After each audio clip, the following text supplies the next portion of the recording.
resistió la corriente que amenazaba con llevárselo. Una vez más intentó cruzar el Id, se arrojó dentro desesperado, batiendo los brazos con la correa del saco entre los dientes. Se hundió, reapareció, corrió el riesgo de ahogarse. Milagrosamente se levantó y no se atrevió a salir más. Intentó seguir la orilla a distancia sin abandonar el fondo del mar. Luego cayó en un remolino, atrapado por la succión del agua. Esta vez pensaron que estaba perdido, pero aún así reapareció jadeando, medio asfixiado. Después de eso no volvió a moverse, rígido, con la cabeza gacha y el pelo cayéndole sobre la cara, sucio de barro, con los dientes que le castañaban. De vez en cuando le gritaban, ¡fuera! Pero él ni siquiera levantaba la cabeza. Hacía las 5 de la tarde y el cielo se empezó a aclarar imperceptiblemente. A lo lejos, hacia el este, entre el cielo y la tierra, se podía distinguir vagamente una línea gris. Algunos gallos cantaban en el campo. Con un gesto furioso, Gomar arrojó su pesada carga de tabaco al medio del río para privar a los aduaneros del premio. Luego subió por el lecho del río y sin decir palabra ofreció sus muñecas al sargento. Carolina esperó toda la noche. El viento de noviembre, con 100 voces misteriosas, gemían y apretaban puertas y contraventanas. La tormenta corrió rugiendo por la tierra. Un diluvio universal cayó del cielo. Era una de esas noches terribles que parecen anticipar algún cataclismo. Sola en casa, Carolina temblaba. Las ráfagas azotaron la casa con aullidos cada vez más fuertes e hicieron oscilar la lámpara. El agua entraba por debajo de la puerta de la cocina. A veces por la noche, en lugar de puerta, se cerraba con un golpe sordo, como un disparo lejano, y hacía latir su corazón. Pero Carolina no se atrevía a salir a cerrar la puerta. Permanecía inmóvil en la silla, con los ojos abiertos al vacío. No se movía y pronto era medianoche. Luego la 1, luego las 2. El tiempo pasaba desesperadamente. De repente se sobresaltó. Había escuchado un ruido proveniente del exterior, como si alguien se arrastrara por la pared. Empezó a escuchar, pero no escuchaba nada más. Entonces pensó que estaba equivocada y acercó la silla al fuego. Así prosiguió su interminable espera, pero el ruido empezó de nuevo con mayor claridad. Era algo así como un avance lento, un acercamiento lento y cauteloso. Entonces el viento volvió a arreciar y con su salvaje melodía ahogaba todos los ruidos. Luego, por un momento, el ímpetu se calmó y en el breve intervalo de silencio, el extraño ruido se reanudó. Ahora estaba cerca de la puerta. De repente escuchó una especie de gemido en la puerta, tan cerca que Carolina se levantó aterrorizada, con las sienes empapadas de sudor. Luego un silencio se apoderó nuevamente y con pasos lentos como un fantasma, Carolina avanzaba hacia la puerta. Gomar, dijo. ¿Eres tú, Gomar? Pero lo único que escuchó fue el ruido de un vendaval y el portazo de una puerta en algún rincón del patio. Carolina miró a su alrededor en busca de un arma. El rifle de caza de Gomar colgaba de la pared. La tomó y regresó a la puerta con los dedos rígidos sobre el arma. Puso la mano en el asa y esperó un momento más. Luego giró abruptamente la llave y pateó hacia atrás el arma que sostenía. La puerta se abrió por completo durante la noche. La lluvia y el viento se perseguían. La lámpara parpadeaba y silbaba para apagarse. Pero Carolina tuvo tiempo de ver una silueta, un ser que se precipitaba hacia la cocina. Era un perro enorme. Este cayó de costado con un gemido. Su pecho estaba lleno de sangre. Carolina entendió que algo le había pasado a Gomar. Dejó la lámpara y fue a mirar hacia la llanura, pero no vio ni escuchó nada, excepto los gritos de la oscuridad. Luego cerró la puerta rápidamente, empujándola con todas sus fuerzas contra el viento. En medio de la cocina, acostado, aquel monstruo jadeaba con los ojos inyectados de sangre. Carolina, helada de miedo, se quedó mirándolo morir sin atreverse a moverlo. La pobre bestia sufrió una trágica agonía. Se quejó con voz humana, voz de hombre.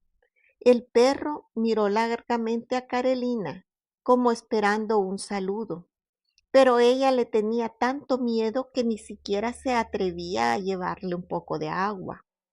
Coates murió al amanecer bajo la mirada de una Carolina petrificada. Henry Van de Gogh se despertó hacia las 5 de la mañana con unos fuertes golpes en la puerta. Monselman, Monselman, gritaba una voz a veces cubierta por el viento. Hendrik se levantó y fue a abrir la ventana. El día estaba por comenzar. Era gris, barrido por las ráfagas. A través de la ventana, cerca de la puerta, Hendrik reconoció a Carolina con sus huecos en los pies y un saco a la espalda. ¡Una desgracia!, gritó.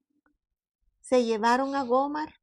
Hendrik se puso los pantalones y salió y dijo: ¿Han capturado a Gomar? Yo lo creo. Solo un perro regresó herido. Hombre, por favor, ve a ver, tráeme noticias. Se vistió rápidamente y le ordenó quedarse ahí. Carolina, enciende el fuego, caliéntate. Regresaré en 1 o 2 horas. Gomar debía cruzar el Lys. Voy a buscarlo. Se echó sobre los hombros su gran capa de marinero, bebió un gran trago de licor y cogió su pipa y salió a través de la ventana. Carolina lo vio desaparecer bajo las primeras luces del brumoso amanecer. Monselman se dirigió hacia el Lys, que humeaba bajo el amanecer gris y la lluvia. Siguió el ancho río por el camino estrecho y arcilloso que remontaba la corriente, pero no encontró nada. Había rastros de pasos, pero no pudo extraer ninguna pista útil de ellos. Luego volvió a descender, siguiendo el curso del río. A lo lejos vislumbró confundidas en las nieblas unas formas cerca del agua. Cuando se acercó, vio que eran policías financieros, caminando lentamente por el río. Eran 5, vestidos con uniformes azules, agentes de aduana. Incluso al otro lado del río, algunos funcionarios de aduanas belgas, con sus grandes capas color avellana y sus gorras de larga visera, seguían lentamente la orilla del Lys. Todos tenían la mirada fija en una forma, un paquete del tamaño de un colchón que caía a la superficie del agua. Hendrik se acercó y reconoció la bolsa de un contrabandista, un paquete grande envuelto en una lona impermeable bien atada, que se deslizó sobre el Litz y corrió casi completamente bajo el agua. Los funcionarios de aduana de los dos países esperaban y vigilaban, teniendo solo derecho a supervisar el tabaco que navegaba. Hendrik regresó al pueblo y se dirigió al puesto de aduanas. Cerca de la caseta de vigilancia había una pequeña taberna. Entró Hendrik. El propietario era un hombre pelirrojo y barrigón que vestía un delantal de lona azul. Estaba secando vasos de ginebra detrás del mostrador. Hola, Moselman, le dijo. ¿Consiguieron a Gomar? Sí, esta noche lo trajeron. Está. Mañana alrededor de las 5. ¿Sabes algo al respecto?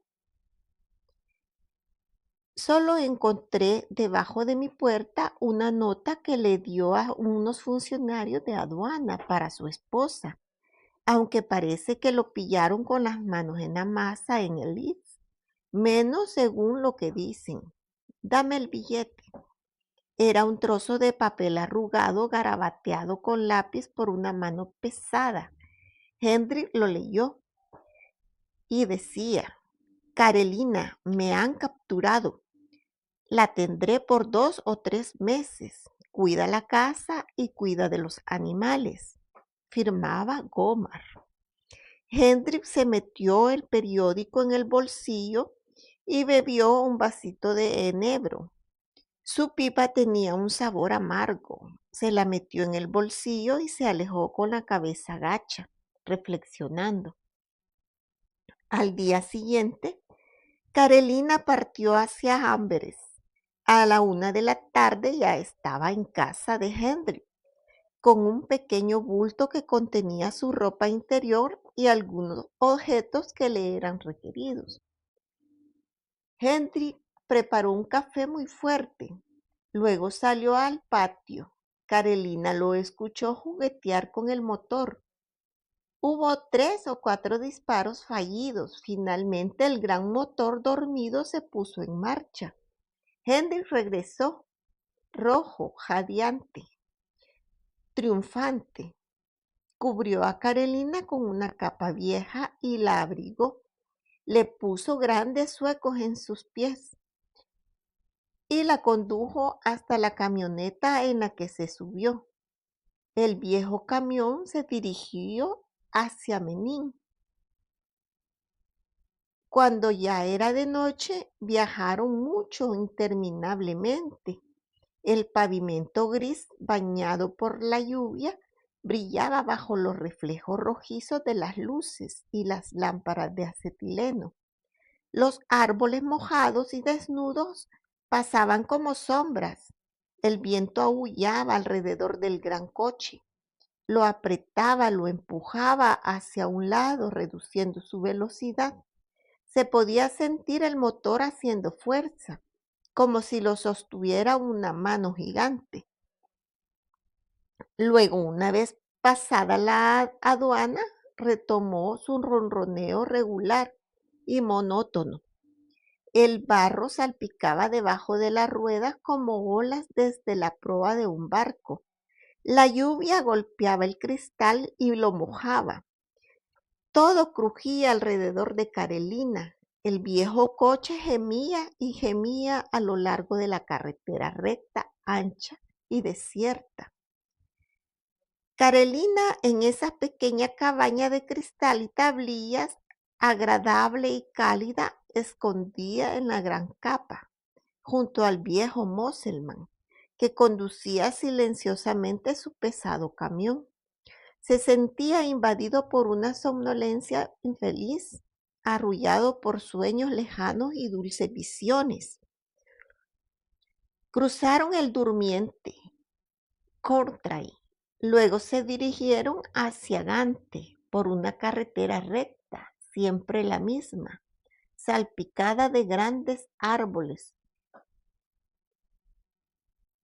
que cruzaba y vislumbraba en la oscuridad. Carolina saboreaba esa monotonía, esperando dulcemente una gran felicidad. Acabó por quedarse dormido en su pequeño rincón con un sueño poblado de sueños e interrumpidos por breves despertares cuando la lluvia y el viento golpeaban con más insistencia las ventanas. Por lo tanto, solo vislumbró una gran ciudad, luego un inmenso canal bordeado de árboles que discurría a lo largo de la carretera. El agua, inquieta bajo las ráfagas de viento, golpeaban las orillas formando fuertes olas. Tuvo la impresión de aventurarse hacia nuevas y misteriosas tierras. Apenas amaneció, el camión se había detenido en una acera cerca de una cuenca profunda. Detrás de él había un canal estrecho, una especie de puerto pesquero donde estaban amarrados algunos barcos. A la derecha, la casa del custodio, la oficina del puerto, 2 o 3 pequeños edificios. A la izquierda, una taberna y algunas casas de espaldas al viento. Y delante, una vasta extensión de mar gris. En lo alto del horizonte dominaba la tierra, la niebla. La niebla hacía que apareciera interminable. Unas líneas de espuma blanca rompían aquí y allá esa uniformidad. Las gaviotas blancas volaban justo sobre el agua. Un fuerte olor salado flotaba en el viento. Hendrik había aterrizado en un barco y estaba discutiendo con unos pescadores. Luego regresó al camión, que retrocedió hasta el borde del muelle. En sus barcos los pescadores con palas comenzaron a llenar las bolsas con dáctiles del mar, negros y crujientes. Algunos cangrejos peludos corrieron torpemente sobre las piedras. Mientras los hombres trabajaban, Carolina esperaba, no se aburría en absoluto.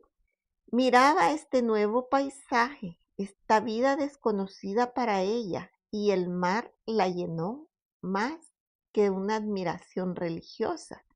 En la pequeña apuesta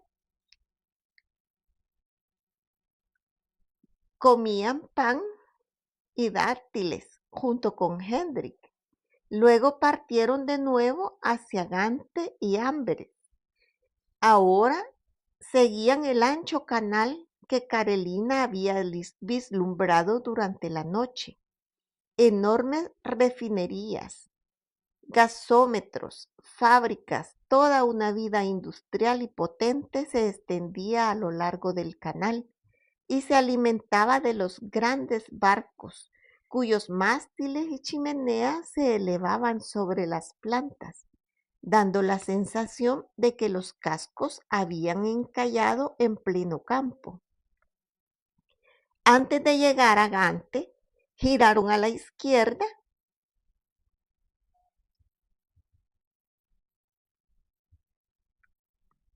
y dijo: conozco Lokeren y Saint Nicolás. Viajaron durante aproximadamente 1 hora y media. Entonces, de repente, al final de aquella interminable carretera, Carolina vio de un solo vistazo la amplia perspectiva de una ciudad tendida a lo largo de un gran río. Era plano, inmenso, con frontones y campanarios, dominados por la torre calada de su catedral y la pesada masa cúbica de sus rascacielos. Alrededor un enjambre de mástiles de barcos, grúas y chapiteles formaban un cinturón, una especie de bosques desnudos y peludo. En el horizonte el sol salía sobre un fondo de nubes grises, laminadas en plata. Hendrik extendió el brazo hacia la ciudad. Amberes, Siguieron río abajo y llegaron a una valla, donde los esperaba una gran lancha a motor. Henry compró un billete para Carolina por ocho sueldos. Ella lo abrazó, se despidió y se subió al auto. Soltaron las amarras y la lancha se alejó lentamente. Hendrik la siguió con la mirada hasta el centro del río, y cuando ya no vio a Carolina, este subió al auto y emprendió nuevamente el camino hacia Franina. Instintivamente Carolina se dirigió por la gran carretera que llamaban el Canal del Azúcar hacia la catedral. Caminaba un poco distraída, conmovida e intimidada en medio de un movimiento y agitación que la asustaba.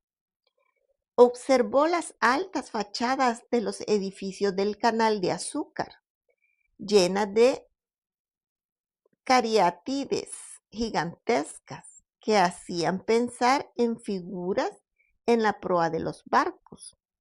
Todo esto la llenó de admiración y miedo. Llegó al final de una pequeña calle, frente a la alta torre gris muy decorada. Caminó alrededor del edificio y por un momento lo perdió de vista. Escondido tras un conjunto de casas antiguas decoradas con frontones blancos, llegó a un espacio abierto, una especie de tranquila plaza triangular. Allí vio la casa de Domitín Van Bergen, pequeña, con un frontón de ladrillo rosa pálido, un pequeño barco de piedra que sobresalía de la pared de las ventanas decoradas con vidrería en forma de rombo.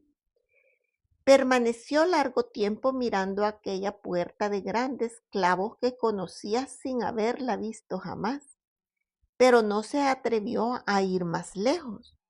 De repente se dio cuenta que lo inusual que era su visita, pidiendo ayuda a personas a las que solo había visto una vez desde su infancia y que no la conocían.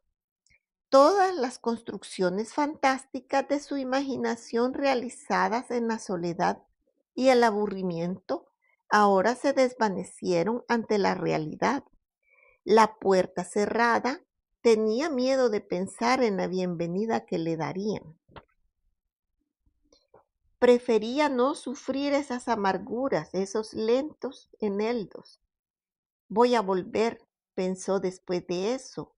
Nada le habría impedido continuar con sus hermosos sueños, como si nunca hubiera sucedido.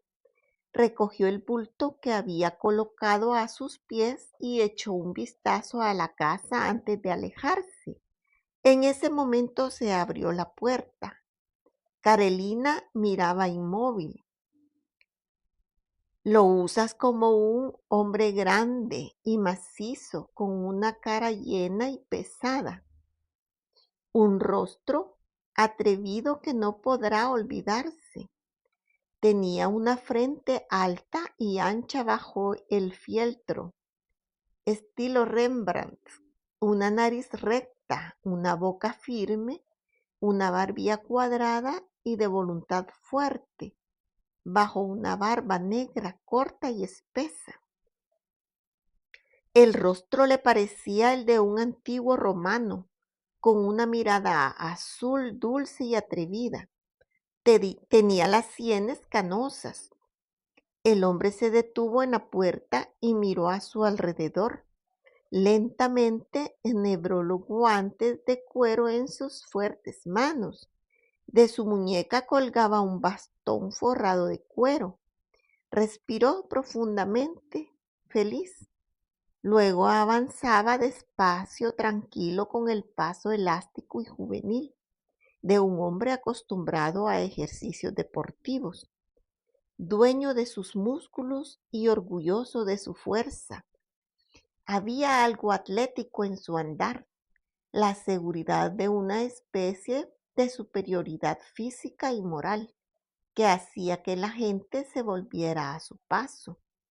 El corazón de Carolina dio un vuelco, se olvidó de todo y corrió hacia su tío, que se alejaba. Dio unos pasos detrás de él, lo llamó tímidamente. Tío, tío, pero estaba asustada y la voz no salía de su garganta. El hombre siguió caminando y no podía oír. Ella lo siguió unos pasos más, avergonzada.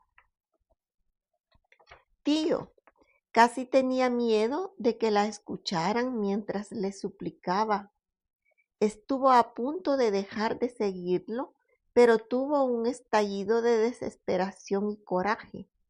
Tío Domitin, tío. Bamberger se volvió.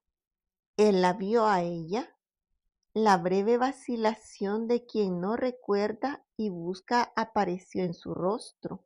Entonces una sonrisa aclaró su rostro severo. ¡Carolina! Parecía tan radiante que Carolina casi sintió remordimiento por haber dudado de él por un momento.